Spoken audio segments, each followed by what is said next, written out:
হরে কৃষ্ণ।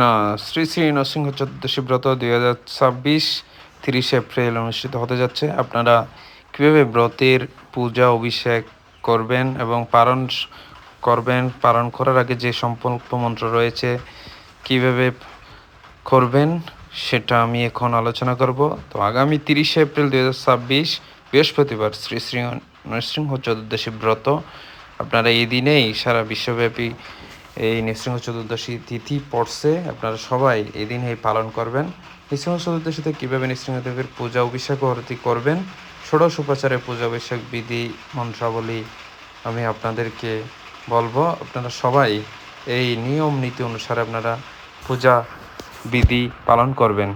তো বৃহন্নারদ সিংহা পুরাণে বলা হচ্ছে, প্রাত রুতায় কুর্বৃত্য নিয়মম মনুষ্যস্মরণ মামেব মদ্দিনে বৎস দান্ত দা বনপূর্বকম। ব্রাহ্ম মুহূর্তে দন্ত দামনপূর্বক স্নান করে আমাকে স্মরণ করতে করতে নিয়ম গ্রহণ করতে হবে, এবং করার পর আমি আমার ব্রতের নিয়ম অনুযায়ী এই সংকল্প করে আমি ব্রত আরম্ভ করতে পারবো। তো এভাবে আমরা সকালে ঘুম থেকে উঠে দন্ত দাবন মানে দাঁত মার্জন করে আমি এই ব্রত শুরু করব। তো ব্রতের সংকল্পর একটা মন্ত্র রয়েছে, সেটা সোম বিশ্বরম তৎসদ অদ্য বৈশাখ মাসে শুক্লপক্ষে চতুর্দশী তিথ অচ্যুত গোত্রেশ্য মায়াপুর মনোরঞ্জন দাস নরসিংহ চতুর্দশী ব্রতম শ্রীকৃষ্ণ প্রীতিকাম অহম করিষ্যে। আমরা এইভাবে আমাদের নাম গোত্র দিয়ে নরসিংহ চতুর্দশী ব্রতের সংকল্প মন্ত্র পালন করব। শ্রী নৃসিংহ মহাভীম দয়াম কুরু মম পরে অদ্যাহম তে বিদাস্যামি ব্রত নির্বিঘ্নতাম নয়। অর্থাৎ, হে নৃসিংহদেব, হে মহাভীম, আমার উপর দয়া প্রকাশ করুন। অদ্য আমি আপনার ব্রত আচরণ করিতে নির্বিঘ্নে সম্পূর্ণ করুন। সন্ধ্যা পর্যন্ত উপবাস পালন করে সন্ধ্যার পর ফল জল আদি অনুকল্প প্রসাদ, এরপর পরদিন সকালে অন্ন প্রসাদ গ্রহণ করে পালন করবেন। এভাবেই আপনারা ব্রত উপবাস রাখবেন।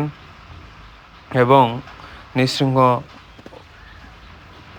চতুর্দশী ব্রতের পালন মন্ত্র হচ্ছে, এই মন্ত্রটা বলে অবশ্যই পালন করতে হয়, ইদম নরসিংহ চতুর্দশী ব্রত ফলম সর্বেশম শ্রীকৃষ্ণ অর্পণমস্তু।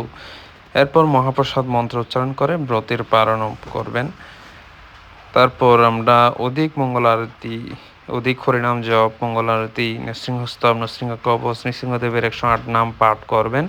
সম্ভব হলে নৃসিংহদেবের 1008 নাম পাঠ ও শ্রবণ করে নৃসিংহারতি করবেন। এবং শ্রীমদ্ ভাগবতের 7ম স্কন্ধ থেকে নৃসিংহলীলা মহিমা পাঠ শ্রবণ করবেন। শ্রীমদ্ ভাগবত ও অন্যান্য গ্রন্থ আপনারা সংগ্রহ করতে পারেন নিচের নিম্নলিখিত নাম্বারে। এবং যারা প্রসাদ বুঝি তারা অবশ্যই নৃসিংহ কবচ দিতে পারেন, কেননা নৃসিংহ কবচ হচ্ছে অত্যন্ত একটা গুরুত্বপূর্ণ কবচ, যেটা দিলে আপনার কোনো বিপদ আপদ আসবে না। এবং নৃসিংহদেবের চরণে তুলসী পত্র অর্পণ করবেন, পুষ্প অর্পণ করবেন, এবং নৃসিংহদেবের 108 নাম দিয়ে তুলসী অর্পণ করবেন। ফল, দুধ, কাজু বাদাম, কাঠবাদাম প্রভৃতি বিভিন্ন ব্যঞ্জন দ্বারা ভোগ নিবেদন করবেন। অন্নভোগ দিলে সেই প্রসাদ পরদিন সকালে আপনারা গ্রহণ করতে পারবেন, কেননা উপবাসে কোনো অন্ন ভোজন করতে পারবেন না। নৃসিংহ চতুর্দশীর দিন সকালে অবশ্যই মঙ্গল আরতি করবেন। ফল, দুধ, কাজু বাদাম, কাঠ প্রভৃতি বিভিন্ন ব্যঞ্জনাদির দ্বারা ভোগ নিবেদন করবেন। অন্নভোগ দিলে সে প্রসাদ পরদিন সকালে গ্রহণ করবেন অবশ্যই।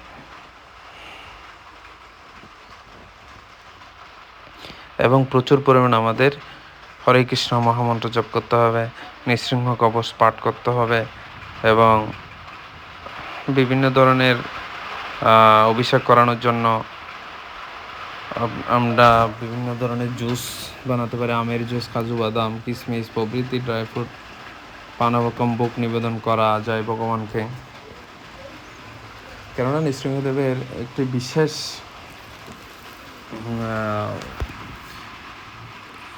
বিশেষ জুস হচ্ছে পানকম, সেটা বিভিন্ন উপাদানাদি দিয়ে বানানো হয়। সন্ধ্যায় পবিত্র নদীতে বা গৃহে 3 বার গঙ্গা উচ্চারণ করে বিশেষভাবে নৃসিংহদেবের পূজা আরতি ভোগ নিবেদন করতে হবে। দীক্ষিত ভক্তগণ অভিষেক করবেন অবশ্যই ভগবান নৃসিংহদেবকে।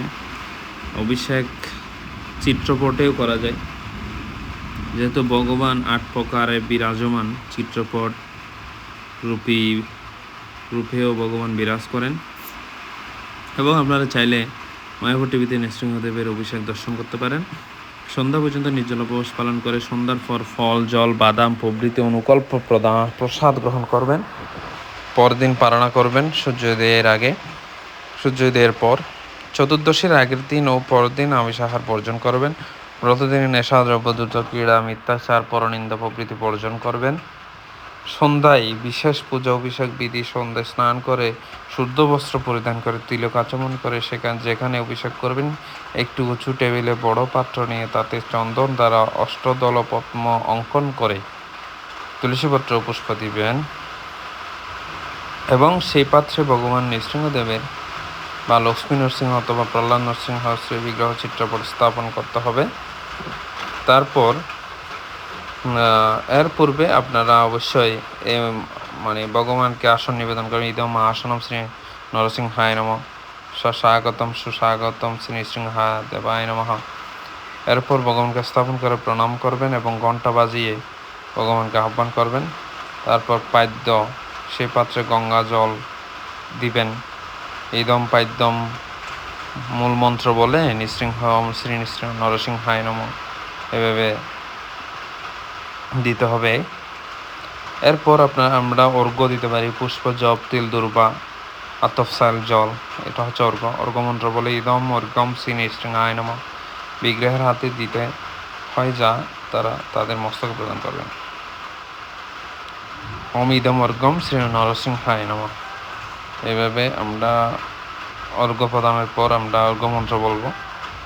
নরসিংহাচ্যুত দেবেশ লক্ষ্মীকান্ত জগৎপতে অনেনার্ঘ্য প্রদানেন সফলা সুর্ম অমাহম। তারপর এরপর আসমনীয় করতে হবে। ইদম আসমনীয়ম শ্রী নৃসিংহায় নমঃ। ইদম মধুপর্গ মধুপর্গ শ্রী নরসিংহায় নমঃ। পুনরাচরণ ইদম পুনরাচরণীয়ম শ্রী নৃসিংহায় নমঃ।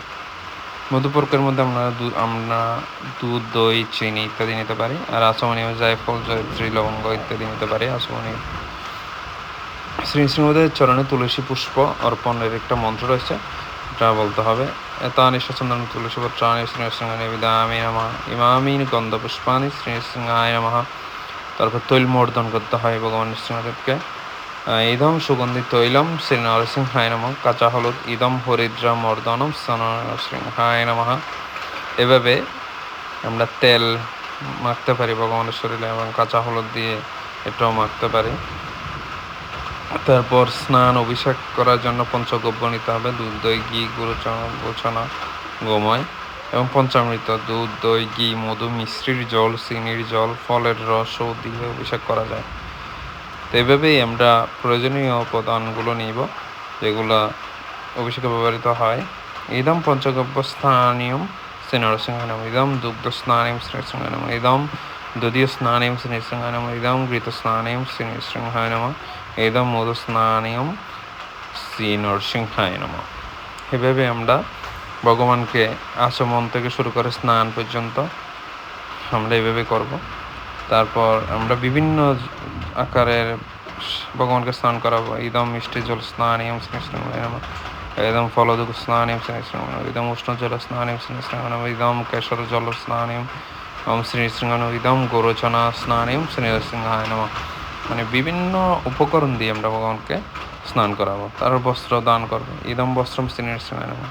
তারপর আবরণ দান করবো। ইদম আবরণী শ্রী নরসিংহায় নমঃ। ইদম গন্ধদ্রব্য চন্দন ও গুরু কর্পূর ইত্যাদি চন্দন মন্ত্রে বলতে হবে আমাদের। এভাবে আমরা বস্ত্র, আবরণ, গন্ধদ্রব্য ইত্যাদি নিবেদন করার পর চন্দন মন্ত্রটা বলবো। চন্দনম শীতলম দ্রব্যম চন্দ্র কুমকুম মিশ্রিতম দদামিতে প্রত্যুষ্টার্থম নৃসিংহ পরমেশ্বর।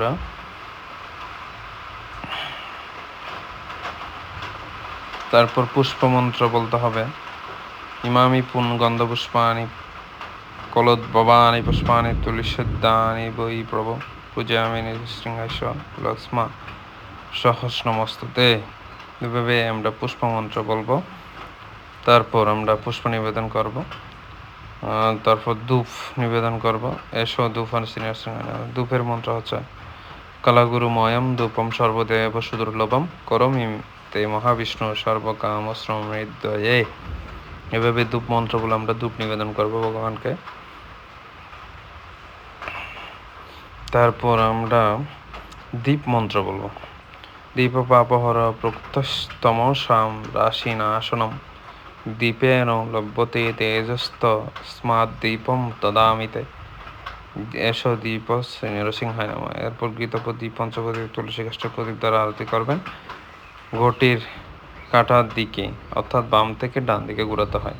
ভগবানের চরণে 4 বার, নাভিতে 2 বার, মুখমণ্ডলে 3 বার, সর্বাঙ্গে 7 বার। তার পূজা মন্ত্র বলতে হবে পীতাম্বর মহাবিষ্ণু প্রহ্লাদ বয়ন আশকৃত যথাভূতার্চনায় অর্চনী নাথ তা আমি করু। নৈবেদ্য মন্ত্র বলতে হবে নৈবেদ্যম শুক্রদ্যম চাস্তু বক্ষব্যভুজ সমন্বিতম দদামি তে রমাকান্ত সর্বভাবক স্বয়ং করু। এরপর ভোগ এবং নৈবেদ্য নিবেদনের মন্ত্র বলতে হবে শ্রী নৃসিংহ প্রণাম মন্ত্র বলতে হবে জয় নৃসিংহ শ্রী নৃসিংহ জয় শ্রী নৃসিংহ উগ্রং বীরং মহাবিষ্ণু জ্বলন্তম সর্বতমকম নৃসিংহ ভীষণং ভদ্র মৃত্যুর নমঃ। জয় নৃসিংহ শ্রী নৃসিংহ জয় জয় শ্রী নৃসিংহ প্রহ্লাদেশ জয় পদ্ম মুখ পদ্মা বৃঙ্গম। এই মন্ত্রটা বলে ভগবানের কাছে প্রার্থনা করতে হবে আমাদের। তারপর আমরা এভাবে নৃসিংহ চতুর্দশী ব্রত পালন করব এবং মহাঅভিষেক আরতি ভোগ নিবেদন করতে পারেন। সন্ধ্যার পর মঙ্গলদিন গল্প, পরের দিন সূর্যোদয়ের পর পালন করতে হবে আমাদের। এরপর আমরা বেশি করে হরিনাম জপ কীর্তন ইত্যাদি করে আমরা ভগবান নৃসিংহ চতুর্দশীর ব্রত পালন করব। হরে